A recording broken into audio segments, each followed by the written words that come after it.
Hi friends, ప్రతి తల్లిదండ్రుని question చేసి అడుగుతున్నా. నాకు ఒకతే కూతురు, నా కూతురు నా ఇంట్లోనే ఉండాలి, ఇల్లరికే పాలుడు కావాలి అనేసి మీరు అనుకుంటారు.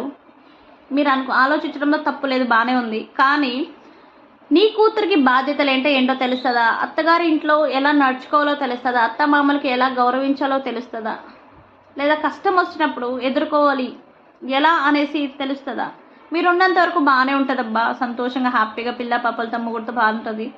మీరు పోయిన తర్వాత కష్టం వస్తే తను ఎలా ఎదుర్కోగలుగుతుంది అది తెలుసుకోవాలి ఫస్ట్.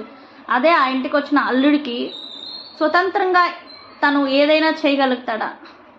చేయలేడు. తను స్వతంత్రంగా ఎదగలేడు పైకి.